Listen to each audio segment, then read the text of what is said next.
Di tengah kota metropolitan yang riuh, gedung-gedung pencakar langit menjulang angkuh, namun kini terasa seperti monumen kesepian dan ketidakpedulian. Neo Jakarta, nama fiktif dari sebuah kota yang dulunya penuh harapan, kini tercekik oleh genggaman pemerintahan pusat yang semakin korup.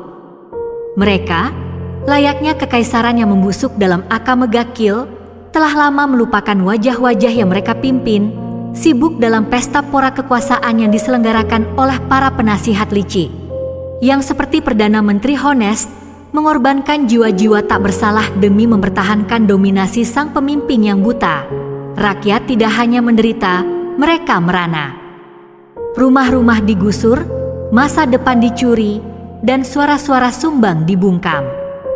Keadilan bukan lagi barang mewah, melainkan fata morgana yang menghilang setiap kali disentuh. Janji-janji reformasi kini hanya menjadi ejekan pahit, bergaung di jalanan yang semakin sempit oleh ketidakadilan. Bubarkan DPR bukan hanya seruan, melainkan tangisan putus asa dari jiwa-jiwa yang hancur, teriakan dari tenggorokan yang tercekat oleh beban hidup. Dari kegelapan keputusasaan itu, sebuah kelompok perlawanan mencoba untuk bangkit. Mereka bukan pahlawan perkasa, melainkan kumpulan jiwa-jiwa rapuh. Seorang ibu yang kehilangan anaknya karena kelalaian pemerintah, seorang buruh yang hidupnya dihancurkan oleh keserakahan korporat, dan mahasiswa yang idealisme masa depannya dirampas. Mereka adalah Nitrate versi Neo Jakarta, namun tanpa tegu yang memberi kekuatan, hanya bermodalkan nyali yang tipis dan hati yang terluka. Mereka adalah sekelompok orang yang telah kehilangan segalanya, kecuali keinginan untuk melihat matahari terbit lagi. Seorang wanita paruh baya yang dulunya seorang pengacara idealis, kini memimpin kelompok ini. Wajahnya lelah, matanya memancarkan kesedihan mendalam, seperti najenda yang memikul beban dunia di pundaknya. Ia tidak lagi bicara tentang kemenangan, melainkan tentang bertahan hidup, tentang setidaknya meninggalkan warisan perlawanan bagi generasi selanjutnya. Di sisinya, seorang pemuda yang mirip Tatsumi, yang baru saja tiba di kota dengan mimpi-mimpi besar, kini hanya melihat reruntuhan.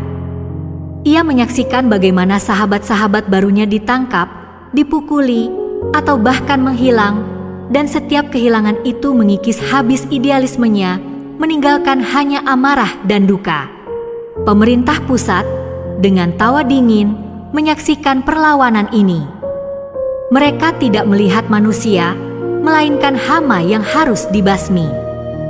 Pasukan mereka, Jaegers versi lokal, dipersenjatai dengan otoritas tanpa batas, diperintahkan untuk memadamkan setiap percikan harapan. Mungkin ada seorang komandan di antara mereka yang seperti SDA menemukan kepuasan dalam kekuasaan mutlak, percaya bahwa ketertiban harus ditegakkan melalui ketakutan, tanpa memedulikan penderitaan di baliknya. Bentrokan di jalanan bukan lagi pertempuran heroik, melainkan pembantaian sepihak. Gas air mata bukan hanya membubarkan, tetapi membutakan, menyesakkan, dan merobek paru-paru. Tongkat-tongkat aparat bukan hanya memukul, tetapi mematahkan tulang dan menghancurkan semangat. Setiap desakan maju adalah langkah menuju jurang, setiap teriakan adalah ratapan yang tak terdengar. Anggota Nitrate Neo Jakarta ini tahu bahwa mereka menuju kehancuran. Mereka melihat wajah-wajah lelah di sekitar mereka. Tahu bahwa setiap hari adalah pertaruhan nyawa yang mungkin berakhir sia-sia. Mereka meratap atas teman-teman yang gugur, atas mimpi-mimpi yang hancur, dan atas keadilan yang semakin menjauh. Mereka adalah lilin-lilin kecil di tengah badai, berkedip lemah, hampir padam. Pertanyaannya, kini bukan lagi apakah mereka akan menang, melainkan apakah ada yang akan mengingat perjuangan mereka? Apakah pengorbanan mereka, darah dan air mata yang tumpah di jalanan, akan pernah membawa perubahan? Atau hanya akan menjadi catatan kaki yang dilupakan dalam sejarah tirani? Di mana sisa-sisa nyala api perlawanan perlahan meredup, meninggalkan hanya puing-puing hati yang hancur dan bisikan janji yang tak pernah terpenuhi.